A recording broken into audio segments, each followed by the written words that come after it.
Ny mety ho toetry ny andro any an-dranomasina sabotsy 24 ny volana desambra manomboka amin'ny enora maraina ka hatramin'ny alahady 25 ny volana desambra.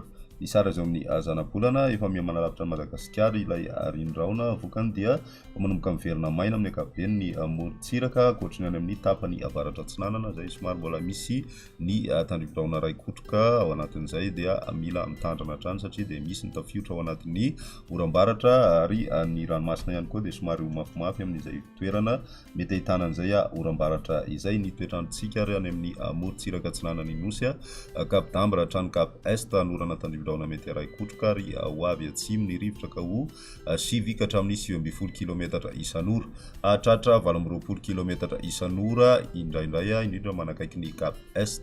Anonjabe ny ranomasina ary ny avon'ionja dia 2.3 ka hatramin'ny 2.9 metatra.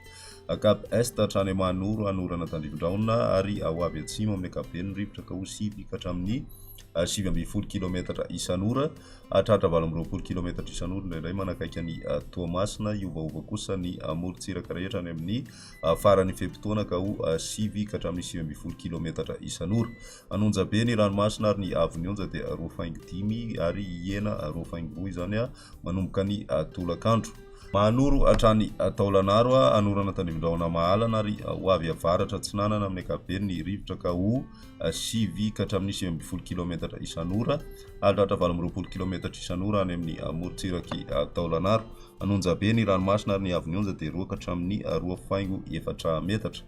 Taolanaro hatrany Cap Sainte-Marie andrahona vitsy ary ho avy atsinanana na atsimo atsinanana ny rivotra ka ho 7 ka hatramin'ny 9 kilometatra isan'ora, hahatratra 20 ka hatramin'ny 17 kilometatra isan'ora izany any amin'ny faran'ny fehimpotoana. Anonjabena hery ny ranomasina ary ny avon'ionja dia 2.4 ka hatramin'ny 2.7 metatra. Ny morontsiraka andrefana kosa Cap Sainte-Marie hatrany Cap Saint-Vincent andrahona vitsy ny andro ho avy atsimo atsinanana ny rivotra ka ho 20 ka hatramin'ny 17 kilometatra isan'ora. Anonjabe ny ranomasina ary ny avon'ionja dia manodidina ny 2.7 metatra. Cap Saint-Vincent hatrany Cap Saint-André andrahona mitsitokotoko ary ho avy atsimo na atsimo andrefana ny rivotra ka ho 7 ka hatramin'ny 17 kilometatra isan'ora, hahatratra 20 kilometatra isan'ora indraindray. Adiny-panonja na anonjabe ny ranomasina ary ny avon'ionja dia 1 ka hatramin'ny 2.3 metatra, hahatratra 2.5 metatra any amin'ny tendrony atsimo. Cap Saint-André hatrany Analalava izy tafiotra any anaty oram-baratra, izany hoe anoram-baratra ny andro amin'ny ankapobeny izany ho avy andrefana ny rivotra amin'ny ankapobeny ka ho 7 ka hatramin'ny 9 kilometatra isan'ora.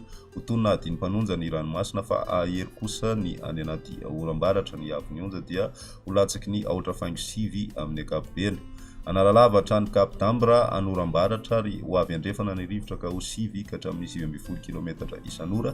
Ho tonona adiny-panonja ny ranomasina fa ahery ao anaty oram-baratra ary ny avon'ionja dia ho latsaky ny 2.4 amin'ny ankapobeny.